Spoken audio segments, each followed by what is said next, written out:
میرا بھی اب سوال یہ میڈیسن سے ہی ہے کہ اگر ایلوپیتھی میڈیسنس اگر 4-5 مل جائیں اور اس کا تجزیہ کیا جائے تو وہ پتہ لگ سکتا ہے کہ اس میں کون کون اب ڈاکٹر سے سوال کر رہے ہیں؟ ایلوپیتھ ڈاکٹر وہ ہیں سوال ایلوپیتھی کا کیا مجھ سے رہے اچھا لطیفہ کیا اس میں ہومیوپیتھک بھی ہے اور آج کل جیسے حضور اس سلسلے میں بہت زیادہ ہمیں لڑائے نا تو آج ایلوپیتھی کی اٹھائی ہے سوال ہومیوپیتھی کو ختم کریں گے اور ایسے فیصلہ چاہیں گے جس میں میں ڈاکٹر کی دل آزاری کرنے پہ مجبور ہوں مگر میں نہیں کروں گا، قابو نہیں آؤں گا آپ کے انشاءاللہ. چلیں تو جیسے اگر ان چیزوں کا تجزیہ کیا جائے تو پتہ لگ جاتا ہے اس میں کون کون سی ادویات شامل ہیں، اس میں کیا. اسی طرح پر اگر ہومیوپیتھک کی جو دوائیں ہیں وہ اگر مکس ہو جائیں تو کیا ان کا تجزیہ کیا جا سکتا ہے، پتہ لگ سکتا ہے اس میں کون سا، اور اس کی وجہ کیا ہے؟ آپ نے میری ہومیوپیتھک کلاسز کبھی سنی ہے؟ زیادہ تو نہیں، ویسے کافی شوق ہے، سنتا ہوں. شوق سے تو نہیں جمع آئے گا، پھر سنیں اس کو. اچھا، اس میں سب باتوں کا جواب ہے. درست ہے. ہومیوپیتھک جو ادویاں ہیں ان میں مٹیریل پریزنس کسی چیز کی بھی نہیں ہے، اس لیے دنیا کی کوئی لیبارٹری اس کو ٹیسٹ نہیں کر سکتی. ہائیلی سوفسٹیکیٹڈ ہو جتنی مرضی. یہ آج کل بعض لوگوں نے فراڈ بنایا ہوا ہے کہ الیکٹرانکلی ہم اس کی ویوز معلوم کر لیتے ہیں. ہاں الیکٹروس اور چیز ہے، وہ کسی حد تک دوست کسی حد تک مبالغہ، لیکن یہ اور بات ہے کہ الیکٹرانکلی ہر جو ہومیوپیتھک دوا ہے اور ہر اس کی پوٹینسی وہ ڈیٹیکٹیبل ہے. یہ بالکل جھوٹ اور فراڈ ہے، کیونکہ اگر آپ کو اندازہ ہو کہ ہومیوپیتھک پوٹینسی ہوتی کیا ہے تو اصل کا ڈیٹیکٹ کرنا سوائے خدا کے اور کسی کا کام نہیں. یا انسانی فطرت میں اللہ تعالیٰ نے جو لطافت رکھی ہے اس کو خدا تعالیٰ نے اس کا اہل بنایا ہے.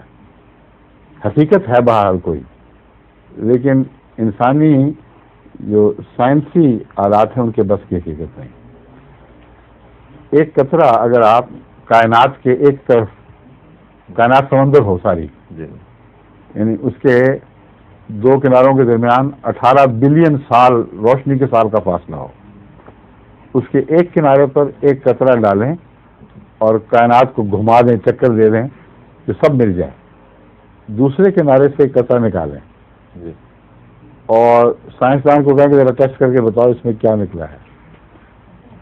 یہ نسبتاً زیادہ آسان بات ہے، لیکن ہومیوپیتھک کی 1,00,000 پوٹینسی اس سے غیر معمولی طور پر زیادہ لطیف ہوتی ہے، کیونکہ جتنے بھی سب پارٹیکل ہیں ساری کائنات میں وہ میتھمیٹیکل فگرز میں دیے جا سکتے ہیں.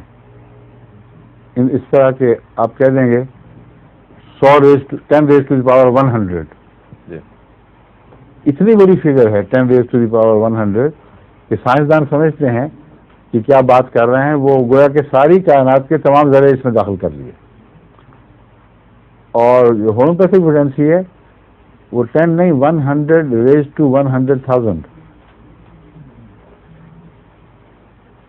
اس کا مطلب یہ بنتا ہے کہ ایک اکائی لکھ کر اس کے دائیں طرف 2,00,000 صفریں لگائیں اور ان 2,00,000 صفروں کی حد تک ملا دیں محلول کو، اور پھر ایک قطرہ نکالیں اور کسی کیمسٹ کو دیں یا سائنٹسٹ کو بھی نکال کے دکھاؤ اس میں کیا چیز ہے. جو دعوے دار ہے یا وہ فراڈ ہے یا پاگل ہے، ناممکن ہے.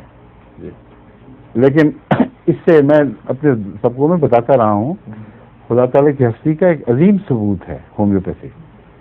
اس کو محض لفظ سمجھ کے تمسخر سے رد نہیں کیا جا سکتا، کیونکہ قطعیت کے ساتھ ثابت ہے کہ 1,00,000 پوٹینسی ایسے مریضوں کو جن کو کچھ پتہ نہیں تھا کہ کیا دیا جا رہا ہے ان کے اندر ایک ہجان برپا کر دیتی ہے. اتنا سخت ریئیکشن ہوتا ہے کہ کئی لوگ 1,00,000 پوٹینسی کے ریئیکشن میں مر جاتے ہیں. اس لیے بعض بڑے بڑے ڈاکٹروں نے تنبیہ کی ہے کہ اتنی بڑی طاقت نہ لو. اور شفا جب عطا ہوتی ہے تو اللہ کے فضل سے حیرت انگیز یقین نہیں آتا کہ کیا واقعہ ہو گیا. وہی خوف والی بات ہوئی تھی نا، میں نے آپ کو بتایا تھا کہ ایک مریض کو میں نے سمجھا کہ اس کی الرجی کسی بچپن کے خوف کی وجہ سے ہوئی ہے. اکثر الرجیاں خوف سے ہوتی ہیں، مگر یہ خوف ایسا تھا جو 3 4 5 سال پہلے کا تھا، اور ہر قسم کی غذا الرجی پیدا کر دیتی تھی. بالکل سادہ سمپل دودھ بھی الرجی کرتا تھا، اور گندم کی بھی الرجی تھی، فلاں چیز کی الرجی. ایک مصیبت بنی ہوئی تھی. ڈاکٹر اس کے لیے خاص غذا تجویز کرتے رہے.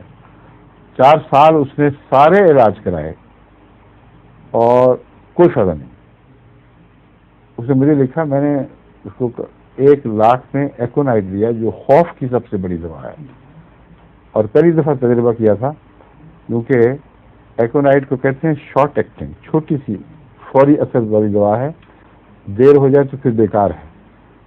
تو مجھے خیال ہے کہ خوف اگر گہرا اندر جا چکا ہے تو ایکونائٹ مچھی طاقت بھی دی جائے بہت، پھر وہ روح میں وہاں تک رسائی کرے گی جہاں وہ خوف بیٹھا ہوا ہے. ایک خوراک دی، اس کا خط آیا، اس کی کار پلٹ گئی. ایک خوراک کے بعد کوئی الرجی باقی نہیں، کوئی نشان تک نہیں رہا. کہ میں ایلوپیتھی بھی علاج کرائے، حکیموں کی بھی کرائے، ہومیوپیتھ بھی کرائے. تو یہ کوئی جادو تو نہیں ہے، یہ حقیقت ہے جو خدا تعالیٰ کی طرف سے ایسے آثار میں مخفی پائی جاتی ہے جو ہم سمجھ نہیں سکتے، مگر ان کے وجود کا قائل ہونا پڑتا ہے. یہی بات ہے جو خدا کی طرف لے کے جاتی ہے. پھر ایسی حقیقتیں مادی دنیا میں جب دکھائی دیتی ہیں تو 2 جگہ دکھائی دی ہیں. ایک یہ کہ آپ نے ڈائلیوٹ کیا اس حد تک جو میں بتا رہا ہوں، اور اس کے آثار مٹانے میں کامیاب نہیں ہو سکے، جس کا مطلب ہے اللہ تعالیٰ کی طرف سے ایک یادداشت کا نظام ایسا قائم ہوا ہے کہ کبھی جو کچھ انسان کر لے وہ مٹ نہیں سکتا سوائے مغفرت کے. ناممکن ہے کہ کوئی عمل اس کا کلیتاً کالعدم ہو سکے.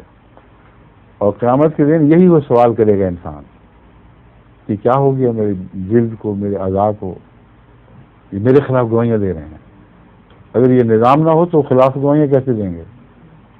اور نظام ایسا ہے کہ 1 بلین سال کے بعد اگر یا اس سے بھی زیادہ دیر بعد حشر نشر ہو تو وہ انسان جو مٹی ہو چکا ہے اس کی روح کے جلد، یہاں روح کی جلد مراد ہے، اس پر جو اثرات ہیں وہ بول پڑیں گے.